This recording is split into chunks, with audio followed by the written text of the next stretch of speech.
తెలంగాణలోని ఒక చిన్న ఊరిలో ఆ చీకటి రాత్రి పందిరి కింద వేద మంత్రాలతో పెళ్లి జరుగుతుంది. అంజలి పెళ్లి పట్టు చీరలో మెరిసిపోతుంది. తనకి తన చిన్ననాటి ప్రియుడైన రవితో పెళ్లి జరుగుతుంది. రవి మంగళసూత్రాన్ని ఆమె మెడలో కట్టగానే ఒక చల్లని గాలి వీచింది. క్షణాల్లో మండపంలో ఉన్న నూనె దీపాలు భయంతో వణికినట్టుగా ఆరిపోయాయి. కానీ వాళ్ళెవరూ పట్టించుకోలేదు. ఆ రాత్రి కొత్త ఇంట్లో అంజలి రవి నిద్రపోతుండగా గట్టిగా అరుపులు వినిపించాయి. దెబ్బకి అంజలి లేచింది. చూస్తే రవి నిద్రపోతున్నాడు. కానీ మంగళసూత్రం ఆమె గొంతుని బిగుసుకుంది. రక్తం ఆమె ఛాతీపై కారుతుంది. ఆమె శరీరం మొత్తం రక్తంతో మారిపోయింది. అంజలి మంగళసూత్రాన్ని తీయడానికి ప్రయత్నించింది. మంగళసూత్రం ప్రాణం ఉన్నట్టుగా దాని పూసలు మరింత లోతుగా ఆమె చర్మంలోకి గుచ్చుకున్నాయి. ఎక్కువ రక్తాన్ని తాగడానికి ప్రయత్నించాయి. గదిలో చలి పెరిగింది. అద్దంలో నుండి ఒక నీడ చెరిగిపోయిన పెళ్లి పట్టు చీరలో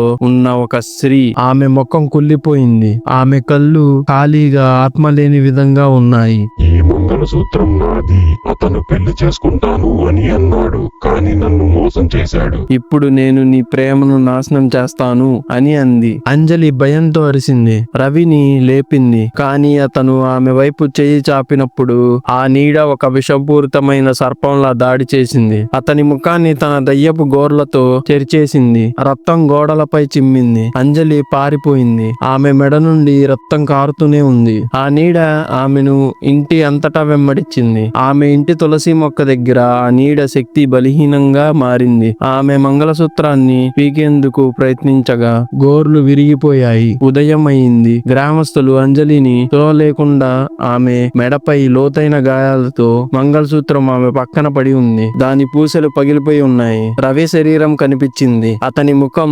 గుర్తుపట్టలేనంతగా చెరిగిపోయింది. పెద్దలు ఆ మంగళసూత్రాన్ని కాల్చేశారు.